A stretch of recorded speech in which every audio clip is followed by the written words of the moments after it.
வணக்கம். கிராமத்தில் வாழ்கிற வாழ்க்கை சொர்க்க வாழ்க்கைன்னு ஏன் சொல்கிறாங்க தெரியுமா? அது என்ன காரணம் தெரியுமா? பாருங்களேன், இந்த பூ என்ன பூன்னு தெரியுங்களா உங்களுக்கு? எருக்கம் பூ. சவுண்டு வருதுங்களா?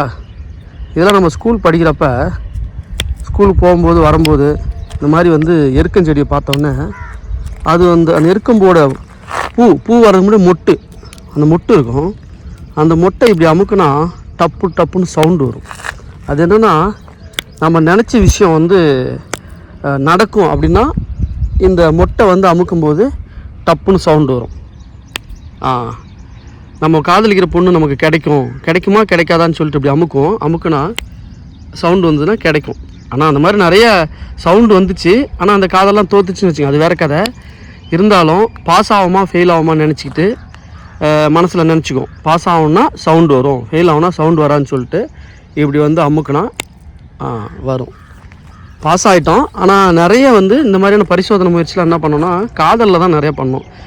நம்ம லவ் பண்ணுற பொண்ணு நமக்கு கிடைக்கும், அந்த பொண்ணு தான் நமக்கு ஒய்ஃபாக வரும் அப்படின்னு நினச்சிட்டு இந்த டப்புன்னு அமுக்கும். பெருசாக சவுண்டு வரல, சவுண்டு வந்து இந்த மாதிரி நிறைய பூவில் சவுண்டு வந்துச்சு. ஆனால் அந்த காதல் புட்டுக்குச்சு. இதெல்லாம் ஒரு அழகான ஒரு கிராமத்தில் நமக்கு கிடைச்ச ஒரு அற்புதமான ஒரு சொர்க்க வாழ்க்கை. இது ஸ்கூல் படிக்கிறவங்க தான் இல்லை, எல்லாருமே பண்ணுவாங்க. இதை பண்ணுறதுக்கு என்னென்னா, ஒரு ரசனையாக வாழ தெரிஞ்சிருக்கணும், அவ்வளோதான். ஒரு குழந்தைத்தனம், நம்ம மனசுக்குள்ளே ஒரு குழந்தைத்தனம் இருக்கணும், ரசனையாக வாழ தெரிஞ்சிருக்கணும், அவ்வளோதான்.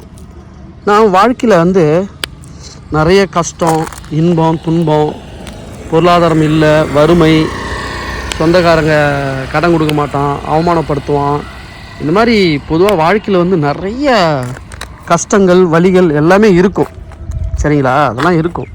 ஆனாலும் நம்ம வாழ்க்கையில் கிடைக்கிற நிறைய சின்ன சின்ன அற்புதமான சந்தோஷங்களை, ரொம்ப மகிழ்ச்சிகரமான விஷயங்களை நம்ம மிஸ் பண்ணாமல் அதை என்ஜாய்ஃபுல்லாக வாழணும்.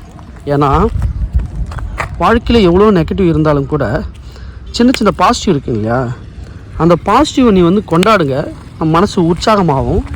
அடுத்தது இந்த வாழ்க்கையை எவ்வளோ ரொம்ப ஹாப்பியாக வாழலாம் அப்படிங்கிற ஒரு எனர்ஜி நமக்கு கிடைக்கும். பாருங்கள், சவுண்டு வந்ததுல. ஓகே, பாய்.